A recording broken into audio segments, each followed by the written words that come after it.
അധ്യായം 18 13 മുതൽ 27 വരെയുള്ള വാക്യങ്ങൾ.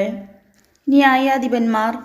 പിറ്റേ ദിവസം മോശ ജനത്തിൻ്റെ തർക്കങ്ങൾ തീർക്കാൻ ഉപവിഷ്ടനായി.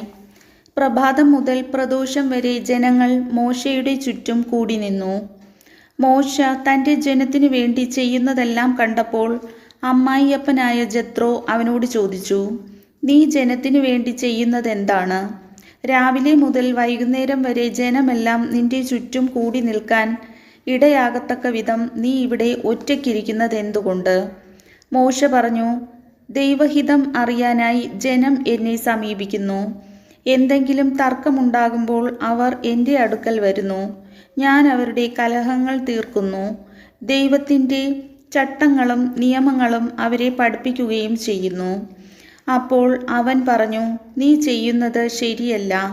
നീയും നിന്റെ കൂടെയുള്ള ജനങ്ങളും ക്ഷീണിച്ച് വിവശരാകും.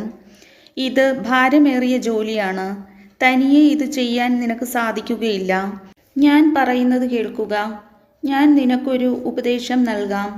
ദൈവം നിന്നോടുകൂടെ ഉണ്ടായിരിക്കട്ടെ. നീ ദൈവത്തിൻ്റെ മുൻപിൽ ജനങ്ങളുടെ പ്രതിനിധിയായിരിക്കണം. അവരുടെ തർക്കങ്ങൾ അവിടുത്തെ അറിയിക്കണം. അവരെ ചട്ടങ്ങളും നിയമങ്ങളും പഠിപ്പിക്കണം. അവർ ചരിക്കേണ്ട മാർഗവും അനുഷ്ഠിക്കേണ്ട കർത്തവ്യങ്ങളും അവർക്ക് നിർദ്ദേശിച്ചു കൊടുക്കണം.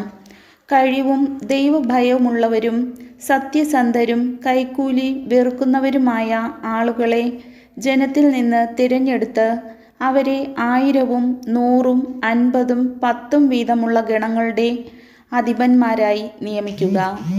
അവർ എല്ലായ്പ്പോഴും ജനങ്ങളുടെ തർക്കങ്ങൾക്ക് തീർപ്പ് കൽപ്പിക്കട്ടെ. വലിയ കാര്യങ്ങൾ നിന്നെ ഏൽപ്പിക്കുകയും ചെറിയവ അവർ തന്നെ തീരുമാനിക്കുകയും ചെയ്യട്ടെ. അങ്ങനെ അവർ നിന്നെ സഹായിക്കുമ്പോൾ നിന്റെ ജോലി എളുപ്പമാകും. ഇത് ദൈവകൽപ്പനയാണെന്ന് ഗ്രഹിച്ച് ഇപ്രകാരം പ്രവർത്തിച്ചാൽ ജോലി നിർവിഘ്നം തുടരാൻ നിനക്ക് സാധിക്കും. ജനങ്ങൾ സംതൃപ്തരായി തങ്ങളുടെ വസതികളിലേക്ക് മടങ്ങുകയും ചെയ്യും. മോശ അമ്മായിയപ്പൻ്റെ ഉപദേശം കേട്ട് അതനുസരിച്ച് പ്രവർത്തിച്ചു. മോശ ഇസ്രായേൽക്കാരിൽ നിന്ന് സമർത്ഥരായ ആളുകളെ തിരഞ്ഞെടുത്ത് 1000-ഉം 100-ഉം 50-ഉം 10-ഉം വീതമുള്ള ഗണങ്ങളുടെ മേൽ അവരെ അധിപന്മാരായി നിയമിച്ചു. അവർ എല്ലായ്പ്പോഴും ജനങ്ങളുടെ ഇടയിൽ നീതി നടത്തി. സുപ്രധാനമായ കാര്യങ്ങൾ മോശയെ ഏൽപ്പിച്ചു. ചെറിയ കാര്യങ്ങൾ അവർ തന്നെ തീരുമാനിച്ചു. അനന്തരം മോശ അമ്മായിയപ്പനെ യാത്രയാക്കി. അവൻ സ്വന്തം നാട്ടിലേക്ക് മടങ്ങി. കർത്താവിൻ്റെ വചനം.